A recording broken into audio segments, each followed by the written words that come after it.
Da-da-da, da-da-da. Yeah. I love when Cartman sings the Rocky thing. Cartman? What You the kind of fuck? sounded like Cartman right there. That's it. That's I'm fucking leaving. I'm gonna fucking shoot you, London. Cartman. Hey everyone, welcome to Screen Weens, episode 174. I'm gonna go with that. Yep, 174. Episode. The Rocky episode. We're gonna be talking about Rocky 1, 2, 3, 4, 5, and Rocky Balboa or Rocky 6. Mm-hmm. Just reading up, there might be a Rocky 7 coming. Oh, really? Yeah. Does he have the rights? I think Warner Brothers, but they want him to make it. And apparently he, in 2019, he's like, I got one more story to tell with this character. Of course he does. I'm like, okay. I mean, I'd be down. I think it should probably, if anything, I think the believability was probably pushed as far as it can go in Balboa. So, I mean, it should be like a Rocky 5 type story where he's not fighting. It's just more of a character thing. But I don't know. Whatever. If he fights, he fights. It seems like the script that he was talking about, it seems like, I haven't seen Creed, but I'm like, this just kind of seems like something similar to Creed or 5. And I'm like, okay. But okay. I'm going to be honest, just right off the bat, I'm a Rocky fan. Yeah, Rocky's good. I haven't watched these movies since I was a teenager. Yeah, they're a good fun time. I'd say spoiler alert, generally like all of them. So yeah, there's one that I do think is bad, but that it really has a lot of interesting things that are going for it that I just don't think work. Yeah, I think at the very least they're all watchable. Yeah, no, they're definitely. But yes, before we get into the Rockster, we're going to talk about the rest of our week. Thomas, anything else you did? The only other things I did this week was I read half of Dune Messiah. No spoilers, but it's really good so far. Besides that intro that you don't like? Do you think it's pretty much on par with the first? Are you enjoying it just as much? Or it's definitely a different vibe. It's of the quality of the first. Whether I'm enjoying it as much as I enjoyed the first one is my straight up answer would be no, because the first book is such an experience and it's so big and broad and there's so much to really dig into there. And Messiah's vibe is much more desolate and coming to an end kind of a thing. So it's just it's a pretty different vibe. It's not meant to be as fun as the first book is, for lack of a better term. But the first book, no, I get it's hardcore, but it's kind of fun. But the second book is just basically the realities of ruling and being oh, this fucking sucks. But there's some really good stuff in there. Without getting too into specifics, I love the Gola. The Gola is the coolest thing. But and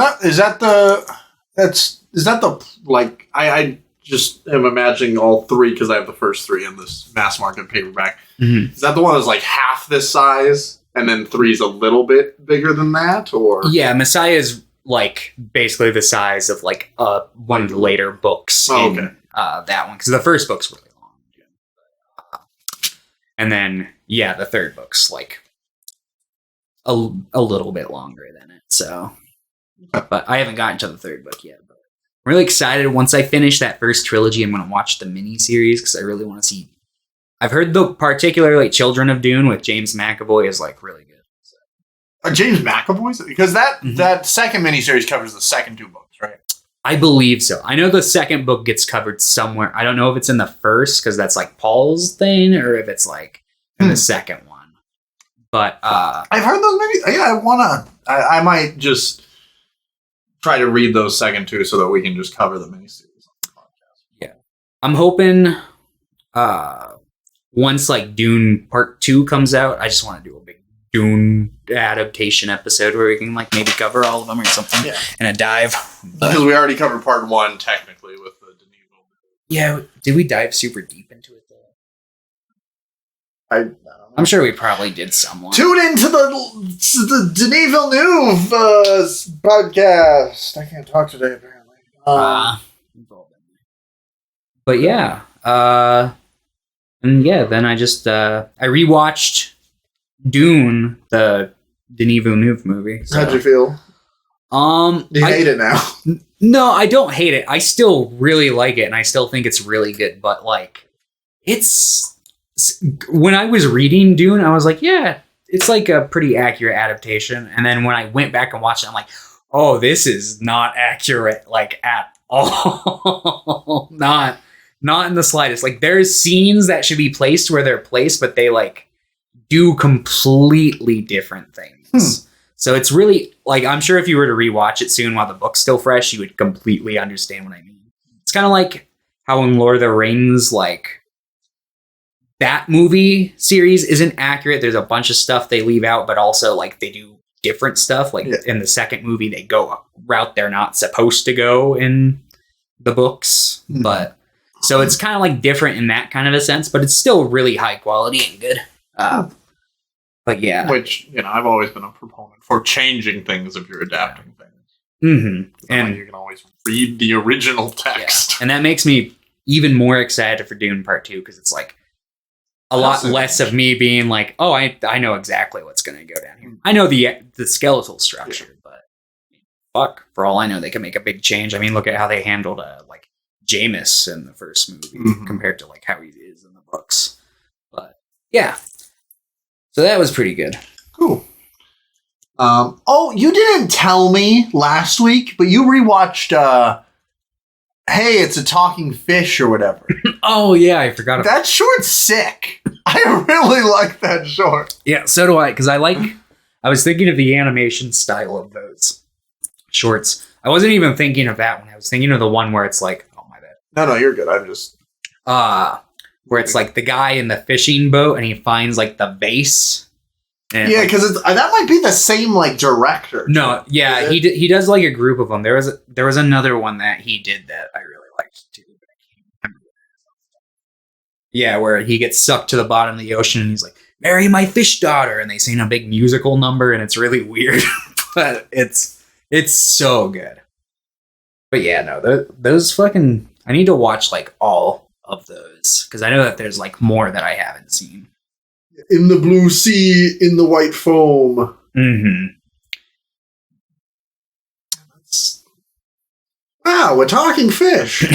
That one's really good. I really like that one. That one's like nuts. I didn't even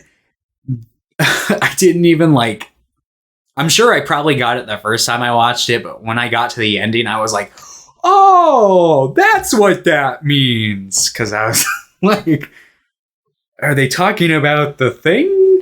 Like, gives them the table? But nah. But yeah, it's... I should rewatch it. Yeah, it's short. Yeah. It's like, what, 20 minutes? No, it's like 7 or 10. Yeah, you're right. Yeah, they're all really short. And I was also thinking about rewatching... oh, God. I can't remember the name of it, but I think it's called The Hand in English. Yeah, I think it's called The Hand. You recommended it to me. I don't think I ever got around to watching. Yeah, that's a good little short one. This one? Yeah, like Ryuk or whatever. It's not Ryuk. It's something kind of like that, though. Title. It's on my list. Ruka, that's it. Yeah, I need to watch more just animated shorts from like the 70s foreign countries, because they are always just really interesting to watch. But yeah. Anyway, what have you been up to this week? I didn't watch a ton this week because we did watch 6 movies. Yeah, I'm sorry, I went on to Letterboxd and the first thing I saw was Creed 3. Like one of my friends had seen it, so I'm like, because I think it's having like preview showings right now. Oh, limited release. So the only 3 movies I watched, there's this, I think it's a Vietnamese movie called Song Lang that my friend had been like telling me to watch, and I was like, okay, I'll eventually watch it. But I did, and it was brilliant. It was kind of like a Romeo and Juliet style story. It was about a collector, kind of like Rocky. And he goes to collect from like a seems like traditional like Vietnamese like theater. I can't remember what exactly it's called. But he goes to collect from them and they don't have the money, so he's gonna like burn the clothes. Oh, like no, and like the son steps in. He's like, "Don't do this. You can take all my stuff." And the guy decides not to. And it's kind of like this love story between this like collector and this traditional like actor for this artistry. But it turns out that the collector, his family's like used to be into the theater industry, but his mom like left, so he's like, "I'm not into it." They like fall in love over playing Contra. They like play Contra together. I'm like, this is sweet. Interesting. I will spoil it in the sense that the movie's very sad, but gorgeous and really good. And like nobody's seen it. And I'm like, this is great. I also watched another movie no one's seen. It's called Alma's Rainbow. It's on the Criterion channel right now. It's it's about a black teenage girl. It's like a coming of age story from the 90s that just didn't end up like getting big and kind of fell through the cracks. It feels pretty similar to a lot of like some of Spike Lee's work from like that era. It seems like it should be bigger than it is.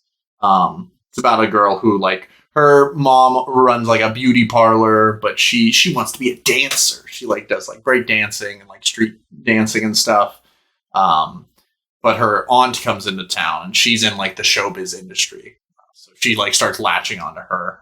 It's a good watch. It's short and good. The world feels very lived in, which I always like. And then me and Hinata rewatched The Hunchback of Notre Dame, the animated one. I've been really meaning to watch. I think there's a silent version, or maybe it's early sound from the 30s. Lon Chaney. I've heard that movie's insanely good.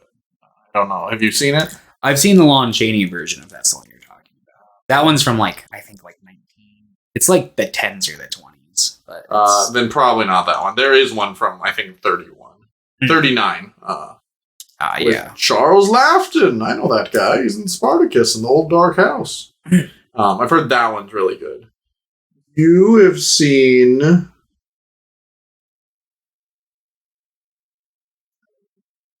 There's a billion adaptations, though. But I've heard that adaptation's really good. And have you seen the animated one, the Disney one?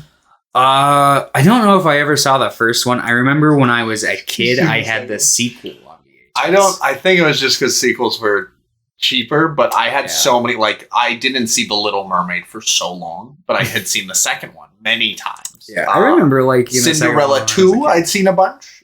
Tarzan 2. I don't think I saw Tarzan until I was an adult. Yeah, I remember kind of liking Tarzan too. I remember wanting to watch all the Tarzan and the Stitch sequels in particular, but just they never found their way. Stitch sequels are good. At least I remember the second one being like legitimately pretty good, and Stitch the movie. The only one I've seen is this. I think it's Stitch the movie. Yeah, because that's the precursor. Yeah. Because I had that one on tape as well, but I never saw. Stitch Has a Glitch, or that one's like good, like somber and it's like really interesting. And then there was Leroy and Stitch was the it was Lilo and Stitch, and like there's a big slash through Lilo. That one is probably bad. So didn't I might have seen something about like Zach Galifianakis being in like a live action. Playing Pleakley. Which one was Pleakley? Was he the sandwich one? No, that's the... That would be great! That's Ruben. He's Experiment 625. Man, I should just pick all the Lilo and Stitch movies. I'd be down for that. No, Pleakley is he's he the one-eyed alien. And I'm like, that doesn't...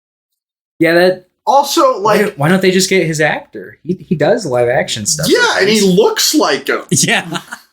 Or just because they do CGI. Because it's probably going to be CGI. Also, I'm just like, why not just make another animated Lilo and Stitch? What is the? I love Lilo and Stitch. It's my favorite Disney movie and one of my favorite animated movies. But I'm just like, what's the? I just don't. No, the point. Yeah, How to Train Your Dragon. They're also doing a remake, a live action remake. At the very least, the director of all three is directing it. I'm like, okay, the very least. But yeah. I'm just like, what? So strange. Why not just doing, like, if anything, like a new movie in that universe? I think the teaser for the Little Mermaid live action dropped a couple weeks ago. It looks so fucking bad. Oh, I didn't even hear it's anything just so about like dark and kind of ugly to look at. Like, yeah, no, I've been from day one of these live action remakes from Disney. I've been a huge cynic, but I'm usually a big cynic when it comes to Disney. Anyway, it's one thing. Like, I'm fine when they were first doing it with like the Jungle Book and Cinderella, because I'm like, yeah, these movies are like 80 years old, but I'm like, Lilo and Stitch is like 20 years old. Yeah, no, I think the point where I was like, oh yeah, this is a step too far is when they did Aladdin, because it's like that, like these movies don't the really. Genie of the Lamp. It's like what's the point? I haven't watched it, but I'm sure it's. I mean, they're not. I'm sure. I'm not really that big of a fan of the original Aladdin. So I'm like, Also, I feel like they do a better job of not being just like casually racist in the like live action. So I'm like, I guess there's that, but okay. Yeah, I don't know. Yeah, I haven't watched any of the live actions. I don't plan to. I saw one when I was a kid, but it was one of those like direct-to-video live actions that was actually a live action. It was like a Jungle Book. But yeah. I still stand by. I think. Did you ever see the Jungle Book live action? You haven't seen not the Jon Favreau. I think that movie's really good, at least from what I remember. I'm not even like I liked it when I was a kid, but I don't think I'd be super crazy about like. No, me neither. So. Like, yeah. Anyway, Hunchback of Notre Dame. Yes, is a pretty good movie. It's so tonally inconsistent, though. It's like this kind of dark, depressing, kind of bleak movie for most of it. And I think that works for its advantage, but then it just has like really strange, like slapstick humor to it. There are these talking gargoyles that are mostly just comedic relief. I'm like, what is going on?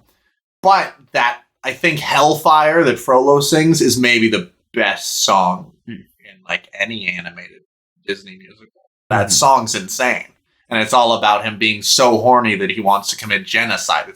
That's like an insane thing to make a song about. Yeah. And somehow it's just amazing. Usually the villains songs slap pretty hard. I also think of like Scar's song from fucking Scar's song's good. It's so funny to think that the live action Lion King is like the 10th highest grossing movie in the world.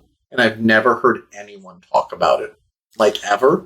Other than I did when it was coming out, but now it's like I don't think its cultural relevance lasted. Yeah. You might have some people who bought it on Blu-ray and will just be like, well, this is the Lion King we have, so this is the Lion King. I do want to eventually watch it just because I kind of want to watch like I've almost watched everything in the top 100 for like the highest grossing. Yeah. Because that's another one. Lion King, I'm just not. I'm like, that's fine. Most Disney movies, I'm like, they're fine. That's fine. Yeah. I hate to be a hater, but I just don't really get Disney adults. Like, as a whole, that like only watch Disney movies. I'm like, don't you ever get tired of being talked down to? Yeah. That, and it's like, I mean, at best, I mean, if you include Pixar in that, you got like maybe like 30 movies to cycle through. Yeah, so it's like, I'm like, if I could only watch 30 movies in a year, I'd explode probably. Yeah, it's like I gotta watch Rocky. Yeah, I gotta watch all 6 Rockies. I'm not, I think like Wall-E, Coco, Lilo and Stitch. I'm like, these movies are so insanely good. I love them. Yeah, but I'm just like. It's like, I have a Star Wars tattoo, but I'm not going to just watch Star Wars. I was talking to someone, they're like, you excited for all the stuff? Because like Mando starts tonight at midnight, pretty much. And I'm just like, yeah, I'll watch it, but I'm more excited for like other new movies coming out. You know, like Creed 3. Now that we watched the Rocky movies, I'm like, I'm pumped for Creed. Yeah, Creed's probably going to be fun. I'm excited to go because I'm trying to think if I've ever seen a boxing movie in theaters. I think I watched one, but I don't remember what it was. Was it Grudge Match with Sylvester Stallone and Robert De Niro? Definitely not. I forgot they made that. my coworker was just asking me the other 2 weeks ago what that movie was. And then he just messages, "Grudge Match, I found it." I'm like, I've never seen this movie. I remember, but I remember the trailers. Yeah, like I remember working the theater when that movie was out. But I mean, I hadn't watched Rocky in several years at that point. I haven't seen any. I haven't seen Raging. I haven't seen any of the De Niro boxing movies. But now I'm kind of in a boxing kick. Same thing with I'm kind of in a Stallone kick as well. Have you heard of Over the Top? Yeah. Where he plays the arm wrestler. Yeah, I'm aware of it. I've heard it's really bad, but I want to watch it. Mm-hmm. Fucking, it's what pops up every One Piece opening 23 Over the Top, and then it's always Sylvester Stallone just there in a tank top, fucking holding something. He could play Chopper. Nah, he can play. He'd probably make a decent Whitebeard, honestly. Yeah. He's got the heart for it. Hey, me, the little Whitebeard. It's okay, Squatter. You're my family. If I can change, and you can change, then everybody can change. Yeah. Fucking Rocky, dude. Yeah. My friends were kept telling me, it goes so overboard, so quickly. And I'm like, I don't actually really think, I think all of them are relatively grounded. I think the very last couple scenes of 4 is pretty I think it's a pretty gradual build up, but I think 4 is chronically ill of 80s movie syndrome. Yeah, but I don't think it's I honestly think most of the storyline is realistic enough. I think it's mostly just it's mostly the editing choices and the robot. Did you watch just the regular cut of Rocky 4? I didn't realize there were multiple. There's a new cut that came out a year and a half ago. I did. I don't think. Well, it was the robot in it. Huh? Was the robot in Rocky 4? Well, yeah. The director's cut that he released, he's like, I don't like the robot anymore. So he cuts out the robot. No! Polysex robot is a staple of Rocky 4.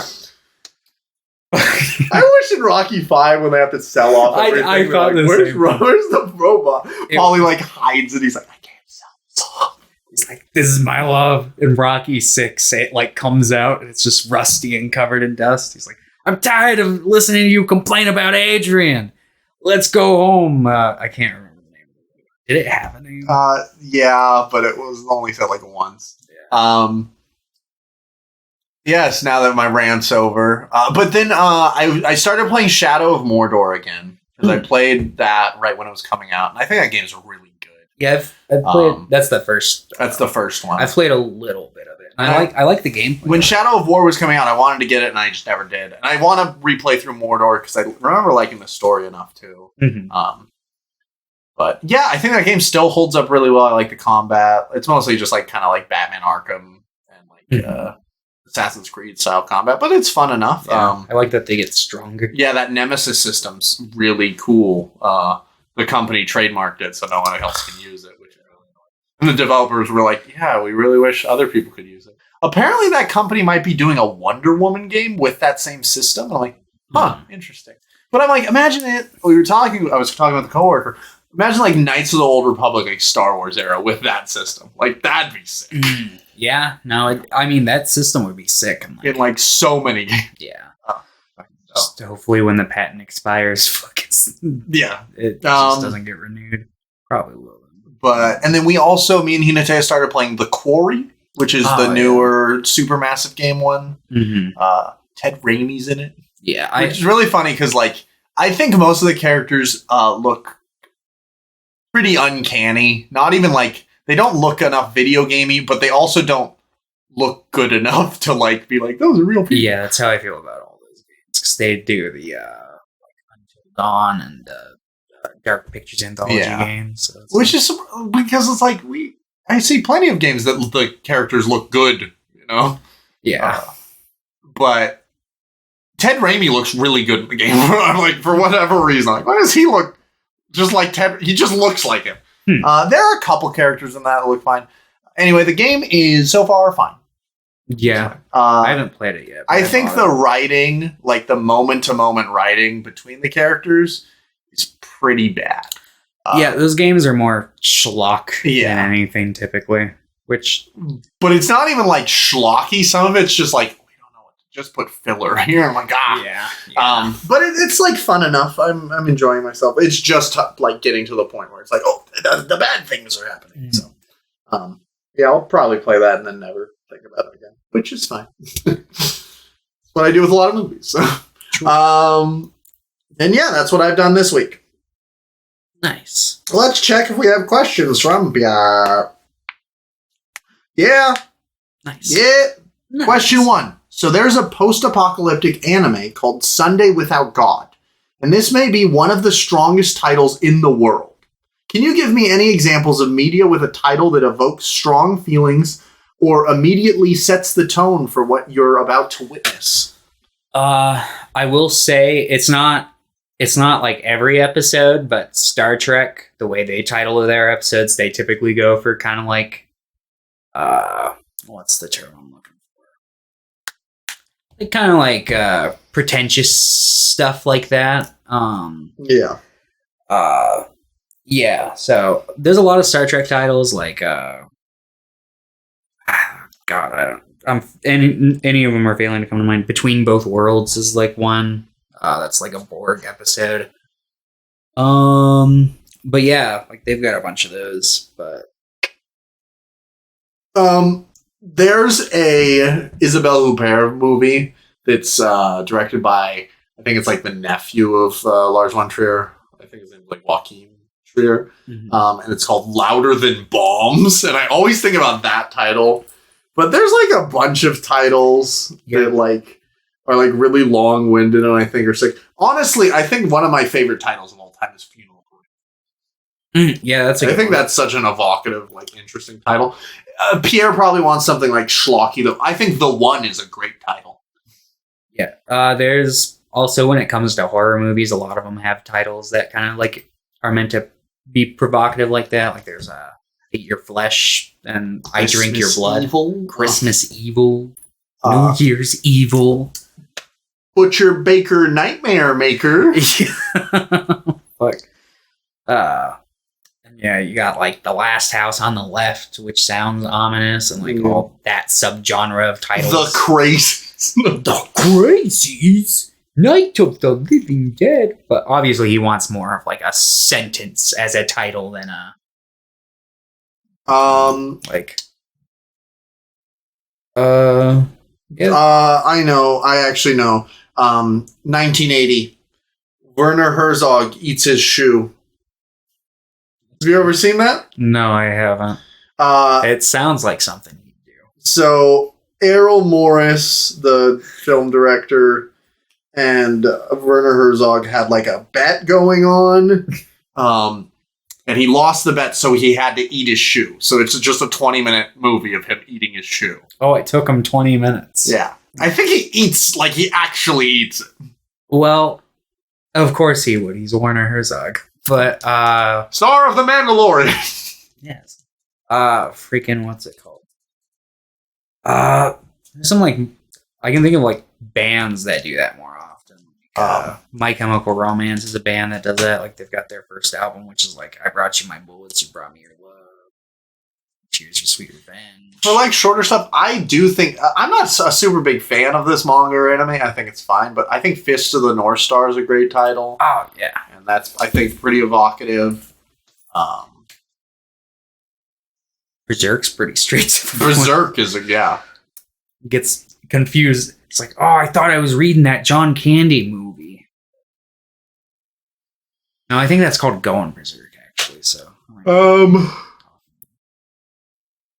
Sleepwalker. Sleepwalker. Fucking, I'm sure there's probably some interesting like comic runs. Yeah, the one right behind you, The Many Deaths of Layla Starr, I think is a good enough title. Yeah. What if Wolverine was Lord of the Vampires? Yeah. That's a good one. The what if titles are always something fucking to be fucking impressed by. There's some pretty cool like Superman titles, but they're short. Who was Phone? But yeah. Yeah. There's lots. Oh, this one right here. Earth divers kill Columbus. Nice. They go back in time to kill Columbus. Sick. That is very sick. All right, question 2. What is your opinion on taking vitamins? If they worked, why does everyone not always take them? Is this a big pharma lie? Yes, vitamins are good for you. Yeah. I don't take enough vitamins because it's mostly people don't have access. Like, yeah. also, it's just like you can get vitamins through other things, so it's not like you need your like daily supplements all the time if you're getting them through other foods. But a lot of the people, because people don't have good diets, and most food we have is not nutrient rich. Yeah, because it's like, I know that I'm probably lacking in some vitamins, but I'm not going to go to a doctor to see like what vitamins I'm missing out on. And it's like, what am I supposed to do? Look up like my general health symptoms online where I get WebMD. misdiagnosed. You will have cancer. You have cancer, but take 2 of these vitamins every day and it might help out. But it's like, yeah, resources, not knowing like what you need or if your body's deficient in it. And it's like, yeah, some of them are just probably expensive. And then question 3. Okay. Who is the strongest actor alive? And could you beat them in a street fight? Okay. I was going to ask what kind of strongest he meant, and that seals the deal. Physically? I don't know. It's interesting because I think like if you're looking at like film actors, there are tons of like wrestlers and fighters that change into actors, but they do like slim down a little bit because they're not constantly fighting and they don't need like probably move around. Like look at even like The Rock or Dave Bautista, they are not as huge as they once were. They're still huge, but well, yeah. So I would, like probably any of the wrestler turns fighters, like who's that one guy? The Mountain, he seems pretty strong. I think he's the guy who's in like Game of Thrones. Okay. Yeah, I think he has a bunch of like awards too for like weightlifting. I don't know. Gotta be Sylvester Stallone because you've seen him. He can't be stopped. These are all documentaries. Funny story about Rocky 6 once we get to it that I was reading up on. Okay, but yeah, I would say. Like, you want to say someone like, you seen Jonathan Majors? That guy's jacked. But it's probably just like one of the wrestlers or fighters turned actors. Yeah. Probably Uwe Boll. Uwe Boll, yeah. We need Rocky to fight Uwe Boll. He should. Uwe Boll should critique the next Rocky movie. Sylvester Stallone should get in the ring with him. Nah, that probably wouldn't end too bad. His face would explode. Yeah. Yeah, I don't know. Adam Driver. Yeah. Yes. Good soup. I would not be able to beat up Adam Driver. He's too tall. I wouldn't be able to. I just couldn't stop staring at his tight little butt. Yeah. Are you going to punch that or not? Yeah, thank you for the questions, Pierre. We always appreciate it. If you too would like to ask questions, put them in the YouTube comments or email us at 2weensandascreen@gmail.com.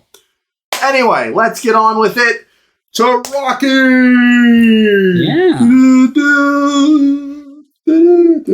Gonna fly. I feel like watching Rocky 1 was like a transcendent experience to me because it was such like the polar opposite of the type of movie I was expecting.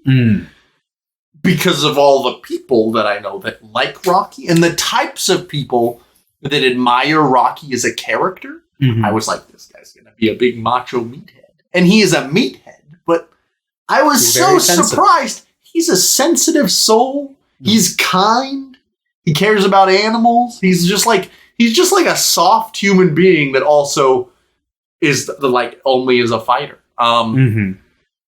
Yeah, I loved this first movie. I thought it was incredible. I was like, what the fuck? I ended up like, what is happening? Yeah, the only real critique I would give it, and I don't even really consider this a real critique, is like some of the sequences where he's like pursuing like fucking Adrian and he's like walking that girl home are like in the modern day like a little like, ooh, this is cringe, or ooh, this is not behavior you really want to encourage. But at the same time, it's like with the context of it being like 1976 and it's Rocky's just a guy trying to be a good guy. He wants to give good advice and make people feel better. So it's like, oh, okay. Yeah, and I was always like, specifically in like Adrian scenes, I'm like, is this, like, am I going to think this is uncomfortable? But it always feels like he's right on the cusp of something that might make me feel uncomfortable. But it seems like him and his a character genuinely does care about her well-being. And if she was like, no, I'm not comfortable with this, he would stop. Like, that's what it seems like to me as a character. Because it really does feel like he's not trying to pressure her into something she doesn't want. It's just like... But he also realizes that if he doesn't give her at least a little push, she's not going to come out of that show. Yeah. And it's like, obviously that's not advocating for people to push people who are uncomfortable. Yeah. But in the lens of a movie, I think it works. And I was like, I didn't know Rocky was a love story. Like, oh, yeah. And like Adrian as a character, I think is great. I think she kind of is buried occasionally, but at least pretty much in every movie, there's like at least one scene I'm like, fuck yeah, Adrian! Yeah, no, she usually has the pick-me-up speech scene where Rocky's struggling with something mentally the whole movie, and then she argues with him and is like, you gotta get out there and you gotta win. And he's like, yeah. And then he goes out there and he's Adrian! I did it! Man. Yeah, that ending is fucking Rocky so 2, good. what the fuck? Yeah. Yeah. No, they're all really good. I think while we're talking about the first movie, this one is my favorite. It's hard not to. I was surprised at one of the later entries by how much it got like kind of close. But I think this one's like also like really well directed, and like the city feels real. Like I said earlier, lived in. I think Sylvester Stallone's like, when he's writing for something he knows, like I think the scripts in this are really good.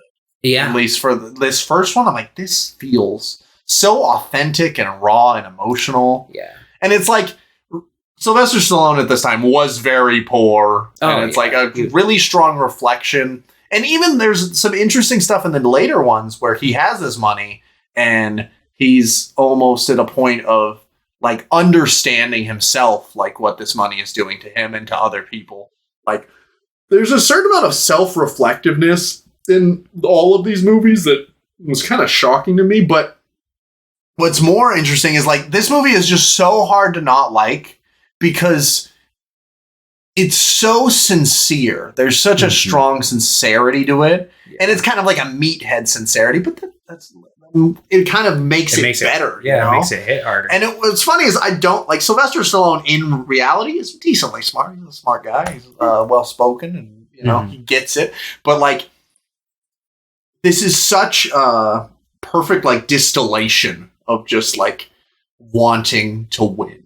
Yeah, and it makes sense, especially if you know some of the behind the scenes stuff, because it's like, he was a struggling actor. He had to do a couple like softcore pornographic stuff. One of which called Italian Stallion. It was re-released and retitled that after. I was like, what the fuck? I'm like, but at the same time, I'm like, if I had to be in a porn and they called it Italian Stallion, I might just be like, that's my name. But he what's it called? And he like watched a boxing match on TV and like wrote the script in like 3 weeks or something like that, and took it to his friend Henry Winkler, who ended up like almost getting a deal, but they wanted to like make the movie with like someone with like Jack Lemmon or who's the guy who played Barry Lyndon?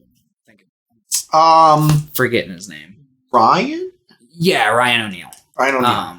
They were gonna get somebody like that in the role, and it's like, but like he ended up taking a shittier deal on the script, which got the movie a lower budget, just so he could direct and star in it. Or he didn't direct it. Yeah, it was John G. Alvinson. Yeah, did that in 5. Yeah, so he could star in it and still, have control over it and stuff. So it's like, yeah. Also, I think Hinata is in love with Sylvester Stallone. I mean, that's fair. Like, when he's The Rock, it's, like, really easy. He's kind of hot in these first two. He got facial surgery after 2. Yeah. No, something like that. So, I guess, because he does have... Half of his face is paralyzed since birth. Because I think it was pretty much he was stuck as he was being born, and the doctor had to, like, use tongs to pull him out. And then after 2, because of the training regimen he had to go through for 1 and 2, his, like, he had a bunch of, like, kind of loose skin and extra stuff. So his face was just kind of sagging. So he kind of just was like, I need to do this. He does look much different in 3. Yeah. Like, this is... And then, you know, that's the Stallone I remember. Because watching 1 and 2, I'm like, it looks different. Yeah. No, definitely. But, he has a much softer face, you know. And then 3, he's like a chiseled god. I'm like, what's happening? It's like, did he get bit by a Chad or something? But yeah, no. Yeah, this first movie's really good. So it's like all about seizing opportunities. You only get one shot. It's like Lose Yourself, but a movie before Lose Yourself existed. Yeah, basically he's just this kind of like low-ranking professional boxer. He views himself as kind of a bum. He's not really anywhere in life that he wants to be. There's a shy pet shop girl named Adrian that he wants to like ask out, but like she's only a shy. I haven't seen. I think she's in The Godfather. I haven't seen those, but she's great. No, she's good in those too. But yeah, she what's it called? But yeah, she's too shy, so he doesn't ever like really make any real progress with her. But she's got a scumbag brother named Polly, who we will talk plenty about throughout these movies. Polly's I'm sure. Insane. Paul, there's like, and I get he's kind of a fascinating character because it really does seem like Polly is kind of interesting sort of foil to Rocky because he's very similar in like the struggle he's going through, but he doesn't ever get an opportunity, and he's constantly like trying to make more money, and he does so, and then but he's also like just not as tender as Rocky. He's a piece of shit. He's a dickhead. Yeah. And there are moments of like reprieve from that where he says something. He's like, "I'm with you." Like he says something. I'm like, wow, he like genuinely cares. But he's also like racist, pretty racist.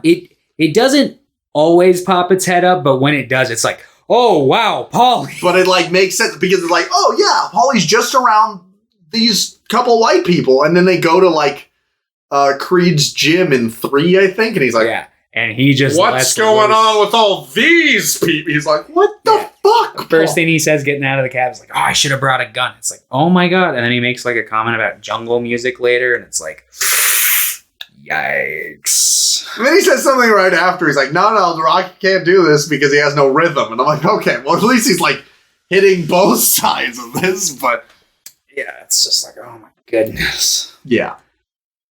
But yeah. And then, yeah, he dropped that doozy in fucking 2006, but we'll get to that. Yeah, anyway. So, Paulie's probably, aside from his racist comments, the biggest piece of shit in the first movie. He's just a fucking abusive brother to Adrian. But both Rocky and Adrian are so fucking nice and forgiving that they just allow Paulie to persist through their lives. But yeah, basically it all because Paulie kind of like brings Rocky over, and that's like their first date is like results from that. He like throws the turkey out. Yeah, it's Thanksgiving and he throws the turkey out in the alley, and then yeah, poor Adrian. You wanna go ice skating? So they go ice skating. Rocky has to pay the guy $10 for 10 minutes or something like that. 9 or something. He tries to haggle him down. Oh, to 9. he tries, yeah. The guy's like, no, $10. You want to walk this ice or not? He's like, all right.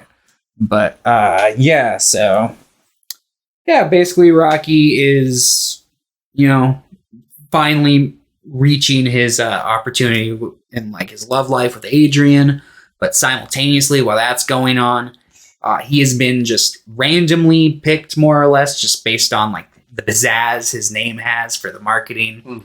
Because Apollo Creed basically, he's kind of got like a free fight in his schedule, but no one wants to fight him. So he's like, well, I need somebody to fight me. Why don't we make this a big American marketing opportunity? American dream. The land of opportunity, and give a no-name a chance at the title. So it's like the Italian Stallion, and they see some of his boxing fights, and it's like clear that he's not like the best fighter. So like, yeah, this is going to be great. This is going to be the guy.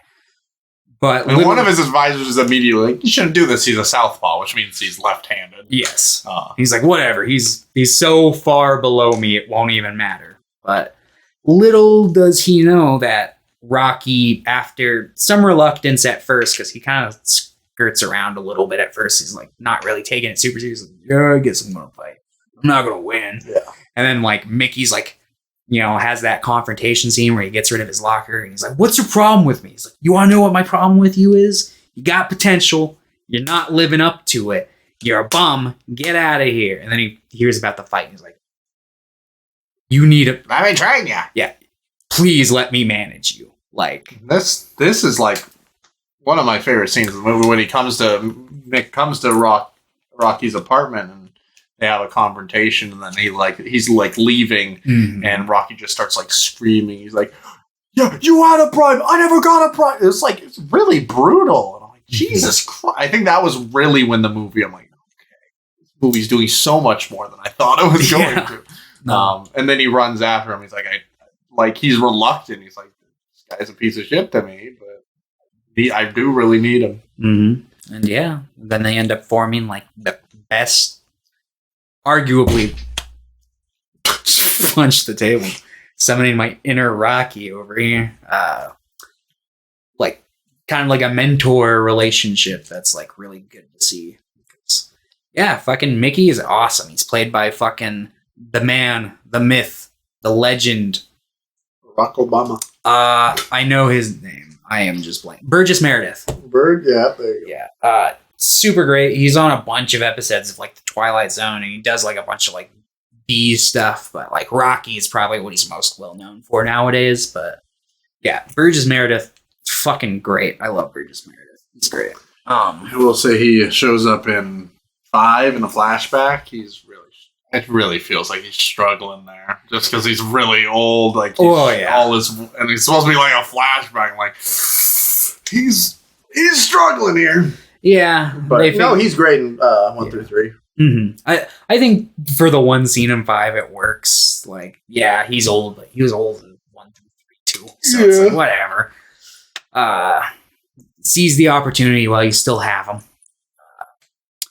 But yeah, freaking. So yeah, he starts training. Like, there's like a scene where like he goes to like get meat from Polly, and he ends up getting into an argument with him, and he like Polly punches the meat. He's like, you gonna punch the meat? So he like fucking attacks the meat real quick in a bout of rage. And he's like, all right, I kind of like that. And then they say in an interview where he's like, well, I started punching the meat and I realized I kind of liked it. Yeah. And he like fucking, and then like one of Creed's guys, oh god, what's his name? It's the one that like trains Rocky. Oh god, what is his name? Bert? No. Man, it's like right on the tip of my tongue. It's something like really short and simple. I just can't think of it. Bud? No. Yeah. Duke, that's right. Duke's like, hey, you should like see this guy. Like, he's taking this really seriously. And like fucking Apollo's like, yeah, me too. Like, whatever. And I was like, oh, just watching him like brutally break the ribs on a fucking cow carcass that's frozen. But yeah, and then he eventually goes to the fight, and well, he has a scene with Adrian that's pretty cool where they're in bed together, and he's basically just like he kind of like opens up to her. He's like, I'm afraid I'm not gonna win. I could just go the distance, not get knocked out, and just stay up the whole time. That's all I need to do here. And that's what he fucking does, baby. He gets in that fight. And Apollo fucking comes out. And he's like being a goofball. Yeah. And then the first round hits and he gets punched a couple times. And you see it in his eyes. He's like, oh. Yeah, he's like, oh, fuck. Shit. I was not expecting. And then after round one, it's just like brutal back and forth. Mm-hmm. And then it ends with almost a tie. And not even like in the first movie, it's like not even like it's like and it's going to a split decision. And if you're not really paying attention, you don't even like won. Yeah, they shortly announce it afterwards, but he's pretty much like because he really doesn't care. He's just yelling for Adrian. He's like, I love you. Mm-hmm. And the movie ends with that. Oh my god, great ending. Yeah. Apparently they had to reshoot that because apparently it ended with him leaving the ring, but he like in the editing he was like, no, this has got to end with him and Adrian in the ring. So he had to like reshoot just on like a sound stage with like as many extras as they could like squeeze in there. Just like, all right, come on. I mean, that's a great ending. Yeah, it was perfect. It was well worth it. So, yeah, I think this movie fucking rules. I was so shocked. I'm like, this movie's incredible. Yeah, Rocky 1's like fucking classic. Just about a guy who's trying to figure out his worth. There's like tons of fucking like just capitalistic themes throughout the movie that you could dig into. It's really a fun time. Yeah, I was maybe the most surprised I've been watching a movie in a long time. I was like, wow, because I thought I was going to watch these movies. They were fun. But Rocky 1, I'm like, this movie's amazing. Yeah, no, Rocky 1's fucking one of the greatest sports movies of all time.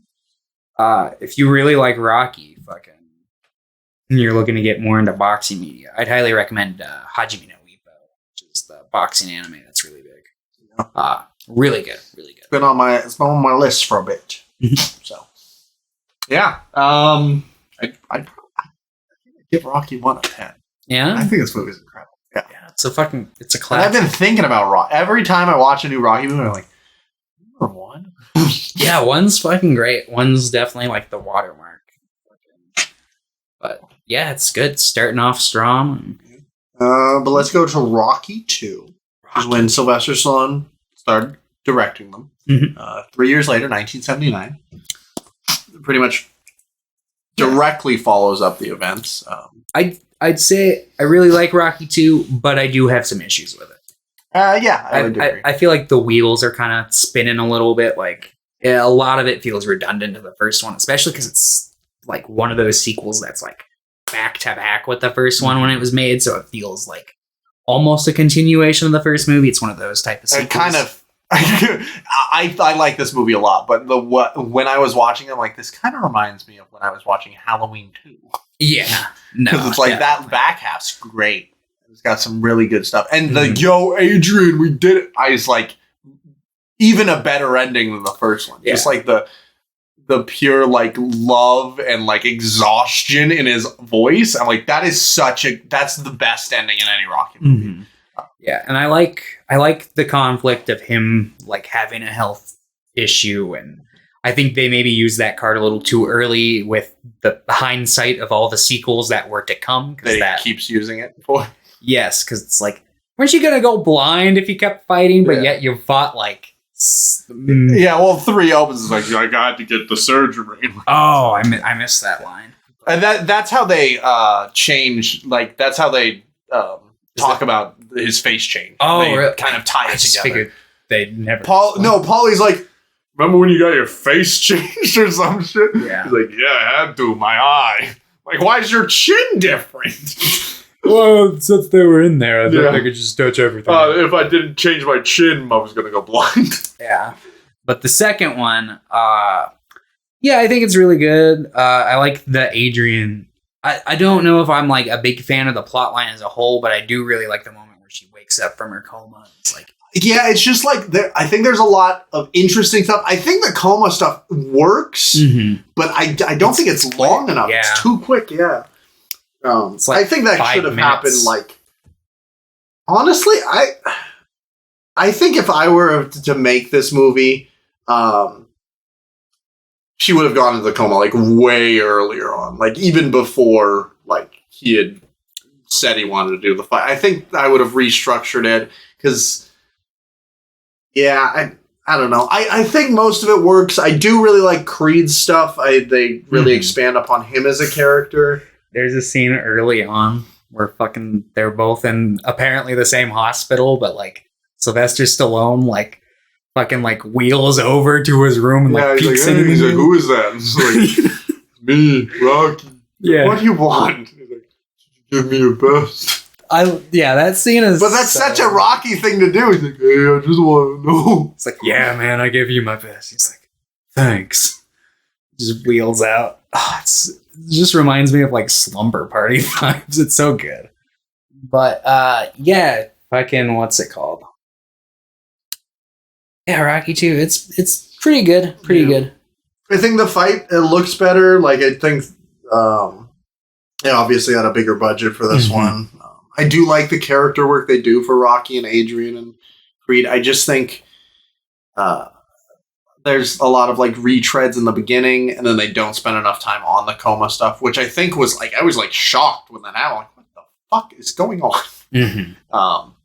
Why did she go into a coma? I can't even remember. Because basically what ended up happening. No. Because Rocky was unable to like get in the training zone because he's like was conflicted because Adrian didn't want him fighting. That Paulie basically went over and like fucking yelled at her, which caused her to go into like a stress premature birth. That's where she then underwent complications and fell into a coma. Paulie's Paulie has his moments, like you said, but yeah, he overall is just a scumbag. It's just like, Paulie, why are you so mean to these people who are so kind to you? They bought you a robot. Yeah. Yeah, because 3 opens up with him just like fucking complaining. He's like, why haven't you given me more stuff? And it's like, Paulie, you're the worst. Just ask nicely. Yeah. And he'd do it. But yeah, he like loses all his money, and like I think that's fine. I think it's a good like plot thread. It just doesn't. I think just it feels like Sylvester Stallone had a good script here, and he was kind of freshly a director. I think he directed like 2 smaller things before this, and it just feels like he doesn't quite know how he wants to portray this. No, it definitely feels like a little bit. So like 3, I still think I like this movie more than 3, but 3 it feels like he's kind of gotten it might be his most cohesive as a director. We'll talk about 3. Yeah. 4 kind of goes off the rails. Yeah, 4 goes off the rails, but it's like if it went off the rails and landed in like a ball pit. It's just but if you survive. Overall, I think 2 is very good. It's just it's hard to watch it right after 1 because while I think it works really well as a duology, it's like this is significantly worse as a movie. It's still very good, but Rocky 1's so good. Yeah, I like some of the ideas that we were trying to get into, but yeah, it just feels like it doesn't know where it wants to chew. It might have too many ideas going. It might just want to snip. I like the idea of Rocky like not really being like very literate and trying to do these like ad commercials but it's like obviously that's not super fleshed out. It's like one scene. It's like, all right, well, that's the reason why. And it's the same thing with the coma stuff. It's like 2 scenes. Yeah. And then the idea that he's like, I can't see my kid until we see him together. I'm like, that's great. Yeah. But then it's like the next scene she's awake. I'm like, no. It should have been like she doesn't wake up and it's like during the fight and it's like he's struggling at first, but then like he hears that she's awake or something. And he's like, I just got a call, boss. She's awake. He's like, yeah. Again, I don't know. Fucking Paulie's like over this. Well, no, and I do like when she wakes up and he's like that, or even better, she's like he like looks over and sees her in the stands with the baby or something. I guess that would kind of defeat the purpose of them seeing it together, but still, it'd be well, no, and I like when she wakes up, and I like that he's finally serious about training. Yeah. I just think it needs a couple more scenes. Yeah, it definitely could have used like a rewrite or like an extra, just little work, Not massive, but yeah, Rocky 2's fun. Yeah, it's good. If you like Rocky 1, you'll probably like Rocky 2. I liked it a lot. I gave this one a 7. It's fair. Rocky 3. This is the only one Hinata did not watch with me. And she's like, oh, I gotta watch Rocky 3 now. because she really liked all of them. Yeah. Oh, she didn't like 4 too much. She thought it was okay. I think she gave that one a 5. Which I'm like, yeah, I do. Yeah, 4 is interesting. We'll get into 4 though. Rocky 3 is, it has some stuff going on. I think so. Mr. T's in this, and this was his like kind of acting debut. Mm-hmm. And then this same year, he was in Penitentiary 2. Yeah, I was curious as to which one had occurred first. Yeah. But and I'm like, that's really strange that he's in 2 boxing movies in the same year. Yeah. And then I think he was in MASH like a year later or something like that. MASH? No, the A-Team? The A-Team. Why did I say MASH? I don't know. I was like, did he make a guest appearance on MASH? Sure. He was in MASH. Yeah. They're both shows. They were both shows. But they both have letters. They both have the A in the... I think the A-Team, wasn't that 70s though? I think it was 83. Oh, really? Which I thought that's where he started. And I'm like, oh, no. It was Rocky 3. Oh, really? Yeah. Huh. Let me double check, though. 18. Because, yeah, 83. Oh, wow. Okay. Yeah. I don't think I've seen a couple episodes of 18. I always thought it was like a 70s show. Yeah. It feels that way. Yeah, I was always under the impression it was, but apparently not. Just must have been a low-budget 80s show. But... yeah, so it starts with, like, it shows Rocky, like, training and Clubber Lang training. I really like those, like, juxtapositions on these training scenes. Mm-hmm. But then they don't really give Clubber Lang a character at all. He's just, like, I'm angry. The reasons he's angry are, like, relevant to this time period and to now. Mm-hmm. And, like, they all seem interesting. But then he just doesn't really have a character, and he's just a dickhead to everyone, including, like, his own team. Yeah. No. Yeah. I would have been more forgiving of that, but, like, I think my biggest issue with everything is that, like, I'd say I mostly like this movie. I agree Clubber Lang needs a little more. But I don't think the fight at the end really lives up to the build-up throughout the rest of the movie. Yeah. No, I agree with that. Like, I think it's a fine fight to watch. And I like the idea that he's just like, I just gotta keep going until he gets tired. Like, that's fun. Mm-hmm. But, like, the build up to that, where it's like, he got knocked out in round 2. I'm like, that was insane. Yeah. And Mick dies in this one. Mm-hmm. And he's, like, dying, and Rocky's like, it was a knockout in round 2. He's like, I knew you could do it, kid. And he's just pretending that he did it. Mm-hmm. Like, that's probably the best scene in the movie. I think that scene's great. Yeah. That, or I really like Adrian's speech. On the beach, yeah. Also, Creed and him running around on the beach together. Yeah. Creed starts training him. The intense and he has to learn footwork in this one. Because he's just he just kind of stands there when he fights. And Creed's like, no, maybe move your feet a little bit. Yeah. You gotta get some speed, friend. And I appreciate that in, like, 1 and 2, a lot of the reason he wins is just he's like, I just gotta keep training. But he doesn't, like, really change how he fights. In this one, I'm like, I appreciate that he at least is changing how he fights. No. Like, they say they're training, oh, I gotta teach you how to fight right-handed. But I'm like, you're still doing the same things. Yeah, no, it's very much like, train, get stronger, as opposed to actually perfecting a technique. Which I think is fine for the first 2, so I at least appreciate the aspect there. And overall, I think this movie's good, but just I think the script is probably the weakest out of all of them, maybe. I think it's fine conceptually. Like, I really like I said, I'm fine with most of it up until that final fight. That's which fair. I thought was lackluster, because I thought the stuff with Mick was really well handled. I thought the organic transition to him being trained by Creed worked really well. And I really like Creed. Like, him and Creed's relationship in this is great. Yeah, it really is. I love the ending, the iconic ding, ding. Yeah. Also, this has Eye of the Tiger, which is a great song. Yeah. This is where Eye of the Tiger was born, right? I believe so, yeah. Which I was like waiting. I'm like, where's Eye of the Tiger? I thought it was in the first movie, and I'm like, where is it? Right off the bat. And the second one, I'm like, where is it? And the third one, I'm like, it's Eye of the Tiger. Yeah. And then it also opens in the fourth movie too. Yeah, this is the first one that, like, Rocky, eyes wide open, feels like they're taking a step into the 1980s movie realm, where they would sit for about 2.5 movies. But yeah, Rocky 3.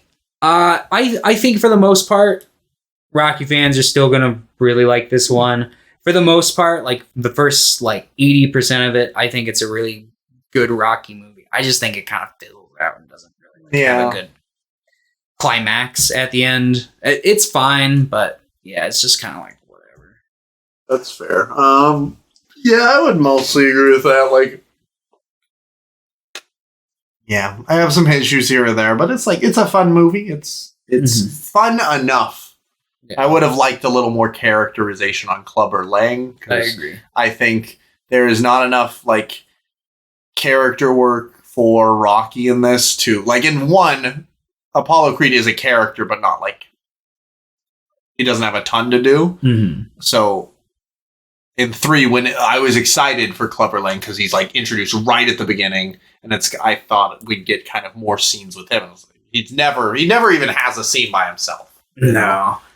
Yeah, I think what helped me with Clubber Lang was like I was kind of viewing him as like the fictional version of like what Mike Tyson was like hyped up to be back then, because like if you heard the way people talk. Was in this too. Was he in the 3rd one? I think he's in the 3rd one, right? He's in the 6th one. Oh, is he in the 6th one? Yeah, he makes a cameo in the 6th one. That was the only time I noticed him. No, I think it's the 6th one. Yeah, because it's during that I can't think of the opponent's name in that movie. It's like Dixon? Mason Dixon, yeah. It's during Dixon's fight. Like, or it's like during the start of the Rocky Dixon fight. He like comes up while they're doing their like he's like by the side of the boxing ring. But anyway.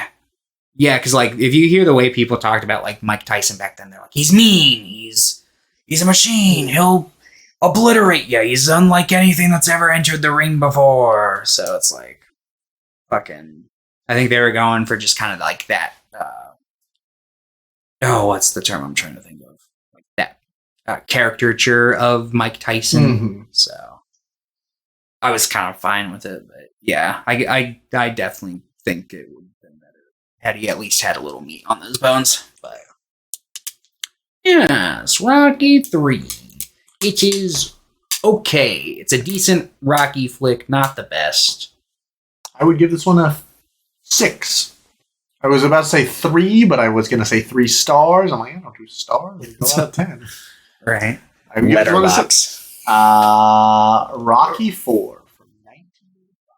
Yeah, Rocky 4. A complete mess, but pretty fun. Yeah, it's this movie is all over the fucking place, but there are 4 montages back to back in the span of like they would like do a montage. It would be like a 30-second scene, and they'd do another montage. I think my favorite thing while watching this, because I haven't watched it in quite a few years, so like I paused it like at a certain point pretty early on. It was like right after Apollo Creed's death, and I was just kind of processing things. I'm like, this is kind of interesting, like because I was like, should Rocky have thrown in the towel? And I was like, no, because it makes sense, because like Rocky is like the one person on Earth who like wouldn't throw in the towel because he could understand what Apollo's going through and would understand that mindset, which also makes perfect sense to why Rocky would feel like he has to fight in Apollo Creed's name. And I was like internalizing all of this, and then like 30 minutes later, fucking the Duke explains that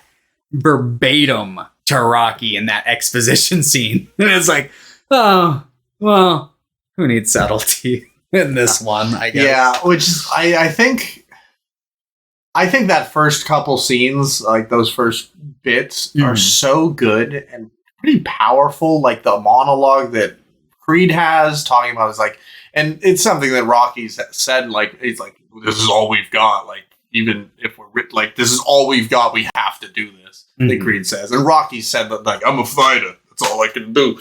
I think those scenes are great. And I think that fight is so brutal, and him not throwing in the towel is really great. And then it's just like, and there goes the subtlety out the window later on. And here's some montages. And it's just like tonally, it's a big shift. Even with the robot stuff, I think the first chunk of the movie is still like relatively somber. Yeah. At least with scenes involving Rocky and Creed. Just to pause. I love the scene where Creed's like visiting Rocky and telling him like, I'm thinking about pursuing this venture. And then like Paulie has the robot bring him a And he's just like, he just stops for a second and is like, doesn't even like say anything, but it's just like, yeah. It's like, whatever. I don't like Paulie. He's said some very racist in things 3, there's like, it's okay. It only takes 7 to 8 years to get used to something. He's like, I don't have 7 or 8 years. Yeah. Oh man.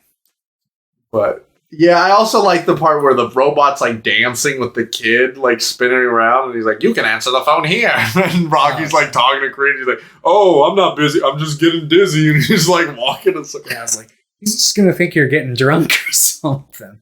But yeah, freaking. Yeah. So Apollo sets up basically. Some people from the Soviet Union come over, and they've got this big Dolph Lundgren. He's giant, and they're just like, he's not like ever performed in a boxing match, but we are confident that this guy is just gonna fucking destroy he'd done like a bunch of amateur stuff. He'd never done a professional boxing. Yeah. So they're like, yeah, we're confident he's gonna destroy. Fucking our computers say that he's like the peak fitness, and so like Apollo's like, well, since we're in the Cold War and I'm the most American man ever, I have to fight him as a and then he really the fight scene, you know, he's like dunking on the Rocky before the fight in 1, but in this one he's just like, I have a giant parade and fireworks.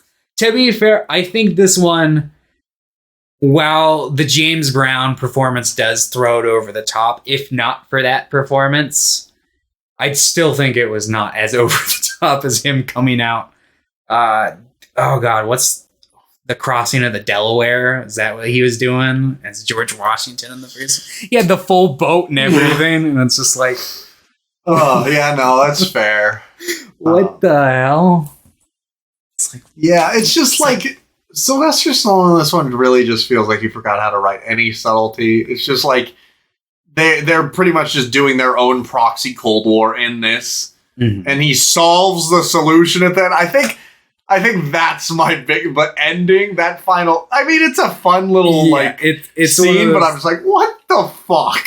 Yeah, it's one of those moments in Iraqi history where it's like, wow, that happened, but we all kind of like, yeah. And it really feels like the rest of the movies try to just forget about that, but they can't forget about Creed dying. So it's like, can't forget about all these events. No, they show like, his fight with fucking. Well, and Ivan Drago, but like the Cold War stuff. Well, yeah. Because he just got a standing ovation. It's not the same. He got a standing ovation from all the government officials. Yeah, but they're not going to let people know about that. No, I'm just kidding. Clearly, it was a big televised event. Yeah.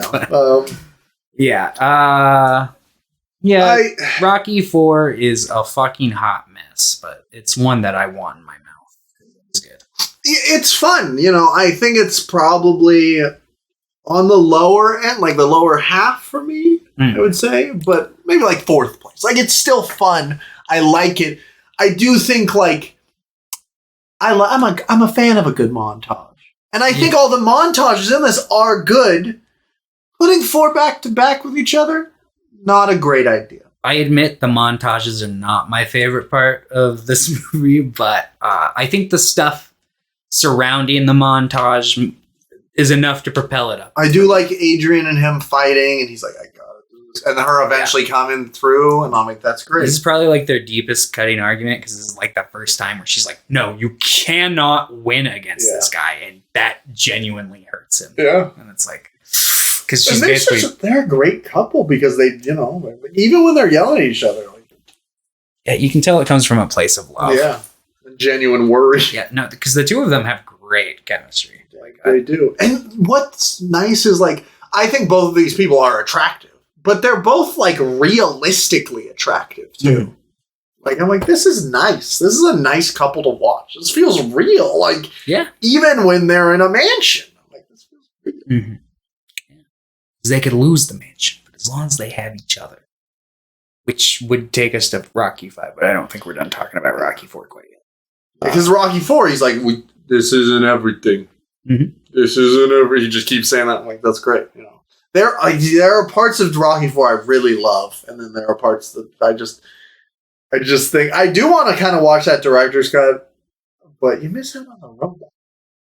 Also, apparently, from people I was doing some research, and it's like it just feels like really strange, like structurally, because the scenes with the robot are like sometimes, unfortunately for some people, in pivotal scenes. Yeah, it's like, well, he's just in the background. Bringing Polly a beer. But apparently, like the director's cut only goes up by like 2 minutes, but it's like 40 minutes of like different footage. Like it's like a decent chunk of it's different. I might just check that out of curiosity. Yeah. By the way, this one has an amazing shot when he's on top of the mountains and it like pans out. Yeah, I was like, what the fuck? Yeah, that one was like, oh fuck. They really went the mile for that one. And I kind of wish Rocky kept the beard for the fight. He was looking good with that. Yeah. And I was like, yeah. That's good. He comes in, he's like, I'm Rocky.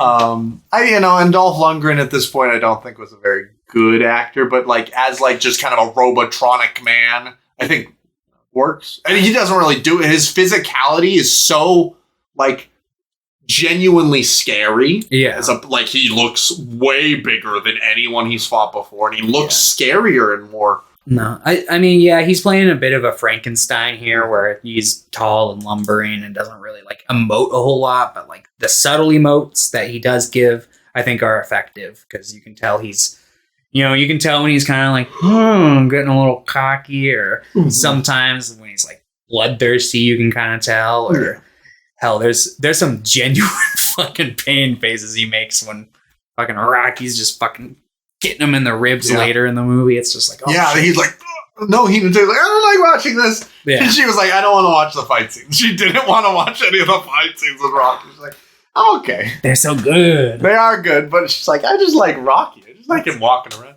In the first two movies, she just loved when he would just like he would like touch the carcass of the cow and just go, moo. Or he would turn off a light and go, click. Yeah. She's like, that's what I do. He just does a bunch of random stuff. He's great. And I'm like, that's what makes him feel so real. Because he just does some random shit all the time. Like, yeah, that feels right. Yeah, Rocky 4. I don't think I really have much more to say on this one. I can say one thing, but it's more in scope of like the franchise as a whole, like viewing it. Like, let's say like I'm fucking Sylvester Stallone in the 80s, and I'm in charge of planning out the future Rocky sequels and the potential that they have. I would not have killed off Apollo Creed. But I realized they wanted to kill off somebody here because they didn't pull off the revenge boxing match very well in 3 at all. Because that's one thing I would have added to 3 is like they didn't even like allude to like Mick in that final fight at all. Like I would have at least had a scene where like Rocky's like maybe struggling for a moment, and then like he sees like Mick saying something, which they give him that in 5. I'm like, there are things in 3 and 5 that I think work really well. Yes, and I'm excited to talk about 5 because that's the one I've probably got the most to say about. But, yeah, Rocky 1. Yeah, I'd give this one a 6 probably, but it's a fun time. Definitely. So Rocky 5 was the one that I think is a bad movie, but I really think it's got a lot of interesting stuff going for it. And it really just it reeks of studio interference. And I'm reading up on it, that is, like Rocky. So Sylvester Stallone wanted this to be the last Rocky movie. And he wanted to be a lot more somber and dark. And the studio just wouldn't let him do that. So, and in the grand scheme of things, I think Creed dying in 4, if 5 were the end, I think would work. Yeah. I was just thinking about spin-off potential, because even before like the Creed movies, like there had been talk. So I want to say when I was like a kid, I don't know if it was like an Apollo Creed game like surrounding Apollo Creed or his kid, but I want to say they released like a PSP game. They did a Rocky Balboa PSP game. I remember. That ties in with the movie. I might be misremembering as that, but I could have sworn it was like Apollo Creed branded. But yeah, 5 is really interesting. I think I would like it more if the heart of its story wasn't like a very generic story, because it's like Rocky's kind of a jerk in it. He doesn't really like. It is what's interesting is he's never actively a jerk. He's like really seems like he's trying, but he just doesn't get it. Yeah, it's just his like kind of ignorance of the situation, which I see the logic there, because it's like Rocky's a fighter and he's connecting with this guy on a fighting plan, which he's agreed with Adrian like his son won't be. It's kind of like a Goku Gohan kind of a thing, but it's like, I don't know, like, because he's always had a good relationship with his kid, and then he just like starts straight up ignoring him. So like, it just feels, if anything, like forced to me. But yeah, Rocky 5 has probably some of my favorite and least favorite stuff from like Rocky, because I misremembered the intro of Rocky 5 as the ending of Rocky 4. I always thought that shower scene was at the end. I think the first, I do think it's like, I was like watching the recap in Rocky 5, and then the first shot is just his ass. And I was like, yeah, what the fuck? But I think that first 10 minutes of Rocky 5 is, I think, one of the most harrowing and like powerful scenes in the franchise. Mm. I think it's incredible. Yeah. And then I think the rest of the movie just kind of fucks him up. Yeah. And then it's like, I get it, you know. Yeah, I think I would have liked this movie a lot better if like there wasn't that forced like, oh, Paulie lost all of our money. Just another reason why they should murder Paulie. He's like, I thought it was your dentist. He just says some fuck. He's like, he told me he needed it for tax reasons. I mean, you didn't read the paper? And it's like, Rocky didn't read the paper either, but Rocky's made all the money. Yeah. But, so basically, yeah, Paulie loses all their money, but like, I would have been interested to see if it was just like, you know, him like having to dodge all the industry sharks, like while he's trying to hide his like medical problems. Mm-hmm. Maybe coming to a decision whether he should even like fucking endorse boxing or not. Because like, clearly it's like, oh yeah, this is what it did to me. Yeah, like he has actual brain damage in the movie. He's like, hey, you cannot fight anymore. Yeah. They gotta fight. Yeah. But yeah, the whole stuff with it, I'm not even like, I could have seen him doing the like management thing as like a decent thing, but it just, I don't like the way it played out. Yeah. I don't think, what's his name? Fucking Oklahoma Beefcake. Mm-hmm. Like, I think that there were roots there to make an interesting character out of him, but they just don't ever like seize the opportunity to. I think, honestly, here's what I would do. I would have Rocky go back to his old place, not because he's like losing money, but just because like to escape people and should just like clear his head. Mm-hmm. I would still have that guy. I wouldn't have all the stupid Paulie stuff. Because I think there's some interesting stuff between his like new surrogate son that he's really trying for, mm-hmm. and his real son in this, and it's played by his real son in this. Really? He died like 10 years ago. Both of those people died. The surrogate son just died. Shit. Yeah, his that guy was a real fighter. You can tell because he's unfortunately very bad acting. I think it's one of like the worst like main performances I've seen in one of these movies. Yeah. Yeah. There's like a certain like charm to it at times, but it's like, yeah. But yeah, he died. He had AIDS. He died of AIDS. His son died. He had like an artery disease that was like sudden.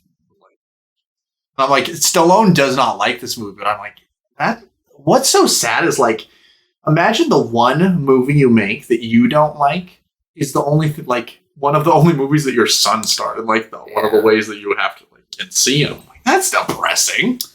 Yeah. But yeah, I would get rid of that. I would still have the mentoring stuff, but like the fight manager in this is apparently like based on a real person. Yeah, he's probably based on I can't think of the guy's name, but he's like Don guy with the big fucking tall hair, probably. And he just kind of feels like a caricature in this. That character he's based on is kind of, or not the guy he's based on is kind of a character. Yeah. So it kind of makes sense, but yeah, it's one of those like where it's like, if you know, and it's very obvious and it doesn't like really feel original, but it's like, all right, this is like. Just honestly, I think this movie needs to be longer. If it wants to, it juggles a lot and it wants to like do all these things, but it just doesn't work. And there's so many things that I think do have an opportunity. And I actually really like that if this movie were the end, I think ending it in a street fight is actually kind of great. I think like it's an interesting idea. Although some of those moves he was whipping out, I was like, where did you learn that? When he was a collector. Like, what the fuck? It's like flipping them and shit. Yeah. What the fuck? It's just like, yeah, like so he trains a guy, and they seem like they're so like compatible, and then eventually he leaves Rocky because he won't give him the title shot because Rocky like just doesn't really think he's ready. Like, was it ever a thing of like Rocky was like, no, we can't. He's like, yeah, we will. He's like, I'll do this eventually. Like he's like, I'm working on it. But or it just seems like that guy offered him a fast pass, and he was just and he fights a paper champion, meaning that the guy who has the current heavyweight title just pretty much got it because Rocky retired. He didn't even fight him for it. So then when he hears this, when everyone's yelling, he's like, fine, I'll go fight Rocky right now. Yeah. Like, we go outside right now. It's like that's one thing I do like about Paulie is he always thinks he can win a fight. Like except against Ivan Drago, he's like, no, I'm okay. Yeah. But in this, he like hits him and he just gets the shit beat out of him. Yeah. Paulie's best moment probably comes from Rocky 4 because he has that fucking like really sad moment because he realizes Rocky might die and he's like crying. So that's a good moment from Paulie. And then like in that crying scene, he's like, oh man. If I could ever just like unzip out of my body and like step into somebody else's life, it'd be yours. You. And then when he sees Ivan on, like, remember what I said? I take it back. I wouldn't want to be you right now. But yeah, thought that was good. But anyway, but yeah, Paulie fucking starts mouthing off to this guy, and then he like pushes or hits Paulie, and then like Rocky's like, all right, let's go outside. Let's go outside.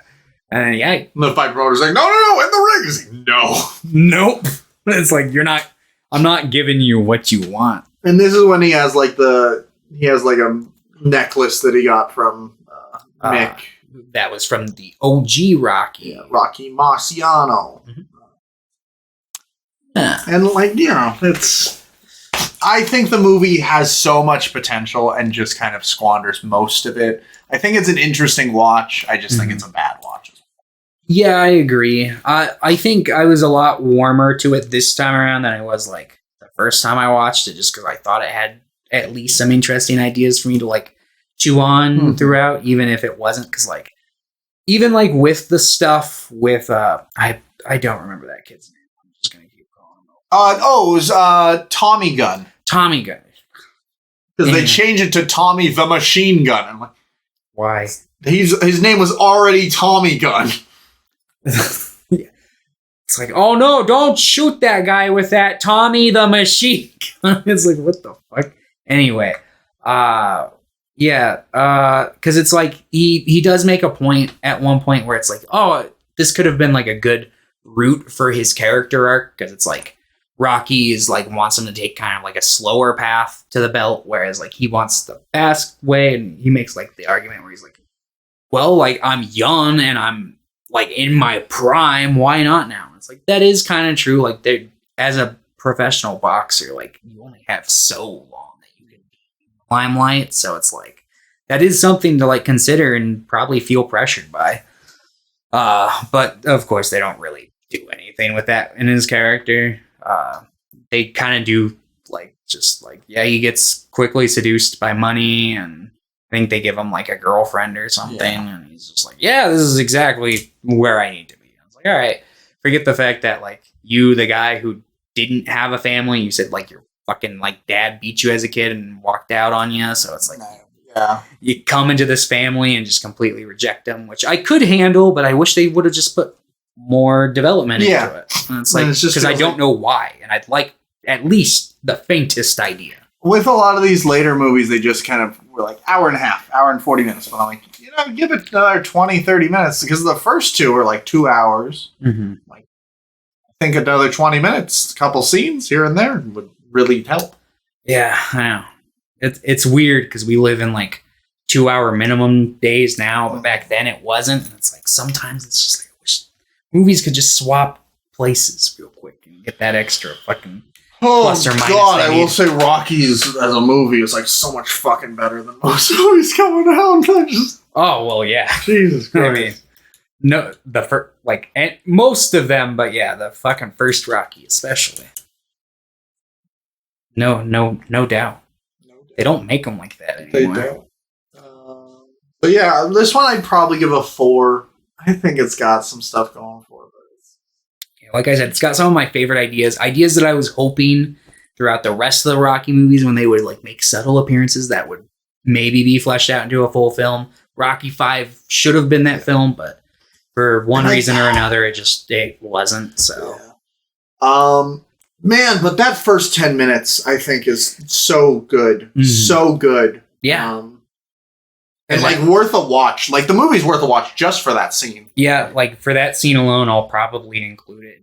Whenever I do a Rocky rewatch, I'll probably watch it with the rest of them just because it's not super long. It's watchable. And all these movies were watchable. Mm-hmm. You know, I was like, what the fuck? Yeah. But yeah, let's talk about Rocky Balboa, which is my second Rocky. Yeah, it's probably my second. I think this movie's. I think mid 2000s directors that had been working a lot in like the 80s and 70s, and I think it has a lot of the same pitfalls of like 2000s movies. Yeah, there's some points towards the end in particular where some of the editing felt in the fight is, and it's like I can't tell if they were doing that as a crutch to maybe make up for the fact that they can't do as long of takes in the fighting scenes, but then there would be parts where they did, so I was like, well, I don't know. Also, crazy thing that I read about this movie. All the fighting in the final fight is just like real. Like Sylvester Stallone and Mason Dixon were just like, or the guy who played Mason Dixon, we're just gonna fight. Like none of the punches were pulled in this one. Oh, like every punch you see is a real punch. Like, that's okay. That probably explains because like when I was watching it this time, there was a point where I was like, "Oh fuck!" a couple times. So because there are scenes in the other ones where I'm like, well, obviously that didn't even hit. Like it doesn't even look like that hit. I'd say like the first 2 had some pretty good fighting, and then like 3 and 4 is where it kind of gets to the like, all right, you guys figured out your way of shooting these fights, and it's very obvious. I will say throughout all of these though, like.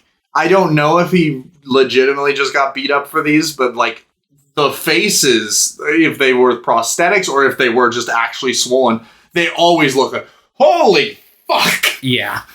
Yeah, but which I've heard really good things about the fight scenes in Creed. I'm really excited. Yeah, I haven't watched any of the Creed ones because I hadn't watched the Rockies in like years, so I just assumed like. Fucking just never got around to rewatching the Rockies and never got around to seeing the Creeds, but I'm pretty fucking pumped. Yeah, no, I'm excited to go through them. Like fucking, I'm hoping that they capture some of the magic from these. Rocky 6 opens with Rocky visiting Adrian's grave, which I think is, I'm sad that Talia Shire isn't in this, but I think for the movie it works really well, and it's like really. This movie's very sad. Yeah, I read an interview with her because I was like curious. So I was like, "What? Why did she step away?" Did she not want to be in it? Or apparently, like she would have been in it, but like her and Sylvester Stallone talked it over, and they both thought it was just a more interesting direction for him to have that loss in his life. So and it is like the reason he gets back into boxing is he's like aimless. He doesn't know what to do with his life. Like in all the crux of all the movies, he's a fighter. That's all he knows how to do. Mm-hmm. But he doesn't have a rock anymore. His son avoids him. Yeah. Paulie's an asshole, and he just doesn't. It's so weird seeing his son in this because that's one of the main actors in the show I watched called This Is Us. And he's like older than that, and he's like a little small little guy in this. Nice. And I think that guy's like amazing in This Is Us. A pretty good show. And he's good in this. I think he like does really well as Rocky's son. Yeah, it looks a lot like his actual son. Yeah, who was still alive at this point. I think the Sage Stallone, I just don't think was really interested in acting. That's fair. Just like this guy isn't very interested in boxing. Yeah. I also think that like it's timely. I think it's a pretty interesting concept for a movie. Like they're like, well, we had this virtual fight, and if they fought in real life, Rocky would decimate this guy. And I think Mason Dixon, I think, is also an interesting character. I think there's just 1-2 more scenes with him but there's some really interesting stuff there. He's like, it feels like he doesn't feel like he should be there. Like, that's great. There's one, it feels like there was like one crucial deleted scene from his arc, because there's the scene where like his reps are like, hey, we want you to fight Rocky. He's like, no. Like, I'm not going to do that. And then he'd fight Rocky. And then, he's like, I want to go back to my old guy's gym. And then it cuts. And then those two guys go, and I was assuming this was behind his back, set up the fight with Rocky. But then, like, it's the next scene, he's like, he's down. So it's like, I need a scene where maybe he, like, warms up to the idea or something. Especially because he had already visited that old guy, his old gym. And he could have just been like, that guy could have convinced him, maybe you should. Yeah, honestly, the way that scene's written, I could see. I wonder if it was just like a fucking swap and post or something. There's that, but I do think, and I also think he's a pretty good actor. He's another. He was also just a fighter at the time, but I think like in comparison, I think he's pretty good. No, he's a lot better. He pulls it off. He read to me like an authentic modern fighter, so I was like, yeah, okay. I was reading his fight, like he also, like, when they show the like KO percentages, Rocky's like 57 to like 20, like he's a pretty good, but then Mason Dixon's like 33-0, and then I was looking at his real stuff, and I think it was like 50 to like 10, like he was like apparently a really good fighter. I'm like, I have no idea who this guy is. I'm not super involved with boxing. He looks really young in this, but I think he was like 38 or something. He's like, I'm like, what the fuck? Huh. But yeah, I think this. Also, this has a scene with Paulie in it that I think is great. When they're visiting the old ice rink, which is torn down, and he's like, I can't do this anymore, and he's like, I was always terrible to her. I can't remember that. I'm like, Jesus, because he gets it. And man, that scene though, when it's just like the anniversary. Was it their anniversary? Or was it the anniversary of her death? I don't know. Because he just keeps calling it the anniversary. I'm assuming it was the anniversary of her death, since he expected their son to be there. Oh, that's right. So yeah, I really like this movie. I think it's like really great. I think the stuff with Little Marie is also pretty great. He's really trying. It's the same kind of thing where he has like a surrogate son in this, but he's actively still trying to reunite with his own son. So he has Little Rocky Jr. and then Steps, which I actually think is a pretty good name. Like, that's a cool name. And I wish we could have gotten a little more from Steps. It feels like they were building him up, and then he just kind of is absent. And then he's in the final fight. He's like, oh, let's fight. He's like in the background of the final stuff, but he doesn't really like pop up a whole lot. That's why, like, I wish there were. I don't know if there are more scenes that are deleted, but I would love if there was a director's cut of this that's like half an hour longer. And this is a lot more somber. It's not really about the fight. It's about him as a person, which is what Rocky 1's about. So I think it really feels like a return to form of 1. Yeah. Spider Rico's in this movie. It's played by the same actor, too, as Spider Rico in the first one. I wasn't sure. Yeah. That's cool. Because I'm like, you see Spider Rico for like two seconds in the first one. And he's the guy who fights at the very beginning of the movie. Yeah. Who'd you fight? Spider Rico. He's garbage. Spider Rico's a great name, too. Yeah. I'd be like, I don't want to fight Spider Rico. And I like that he just tries to sneak in and do dishes. Yeah. He's like, what are you doing? He's like, all right, don't get too wet. Like, there's such a...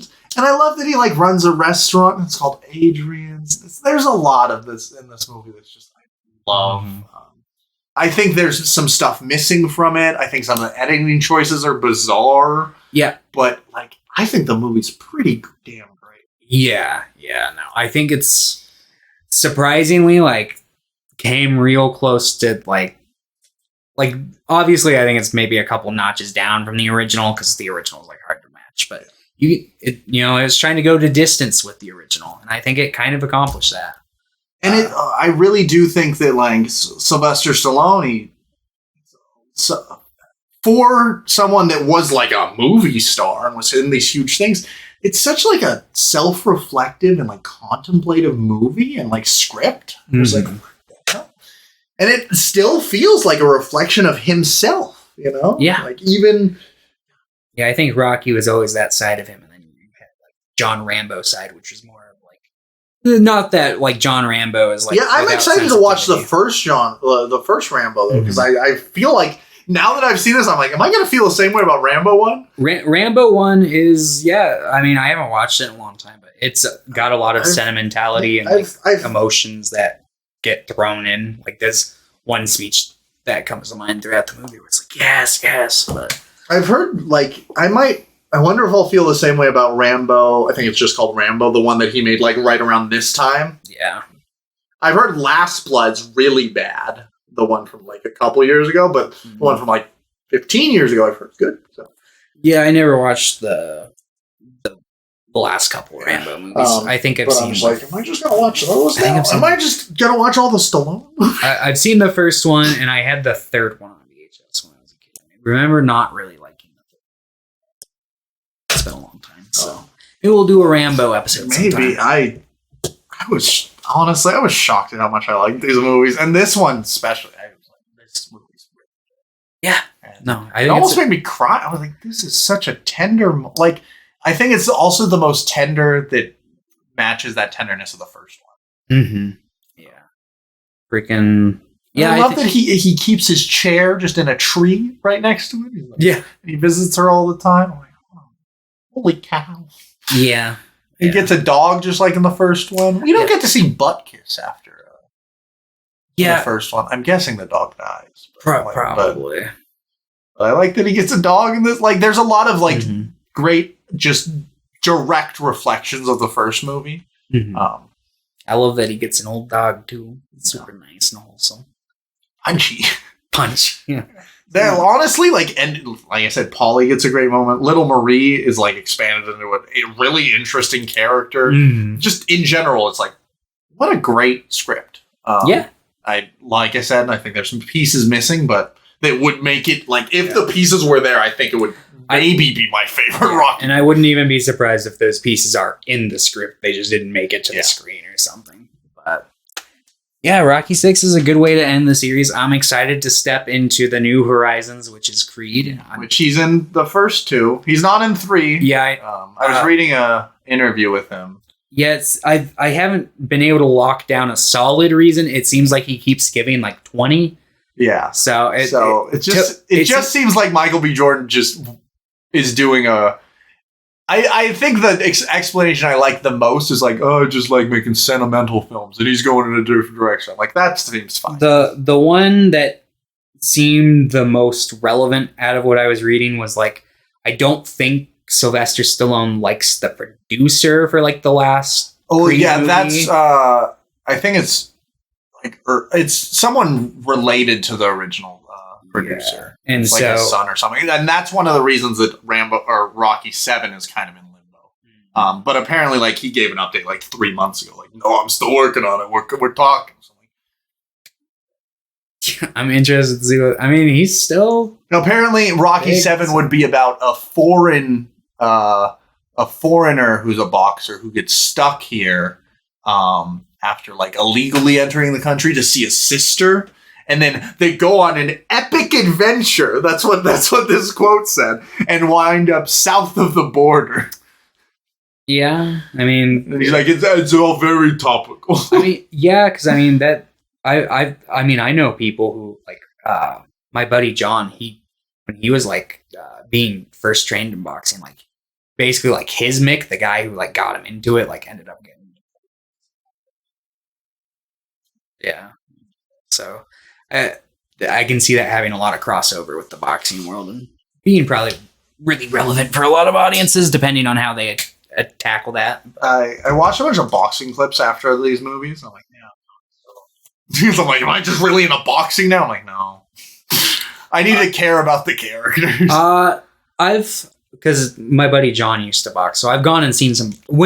I know the people like in sports, you know. I think seeing it live is also a big component of it because it's like you're seeing it, so it's like, oh fuck. Honestly, though, I don't really like watching people hurt each other. I guess in a movie it's fine. That's fair. But after these movies, I also was like, I should become a boxer. Yeah, no, like it's really easy to see why fucking someone would want to be, even though it's totally would suck in reality. Yeah, no, which is the reality. Yeah, like that's why my friend John is no longer a boxer. He's like, I don't like getting hit, and it's like, fair. What? But yeah, Rocky Balboa, I'd probably give an 8. Yeah, it's fair. I want to get it on like Blu-ray or something to see if I can get like some deleted scenes. See if there's any. Yeah. But yeah, wow, Rocky. But next week, we're watching Creed, the trilogy. Creed 3 comes out in 2 days. Yes. You have to go to the theater. I do. This is going to be my first theater trip since like October when I saw Pearl. Wow. This will be like my first theater trip in like a week. Yeah. Actually, I don't think I saw anything last week. 2 weeks. Whoa. Oh. You should go see Quantum Mania, like as a double feature of Jonathan Major's double feature. No. All right, thank you everyone for watching another episode of Screen Weens. Episode 175 will be Creed. Let's go. I was thinking, I'm like, it's my pick. What if I just picked another nostalgic movie instead? One of these days, I'm going to whip out the double wall on you. Ooh. All right, goodbye, everyone.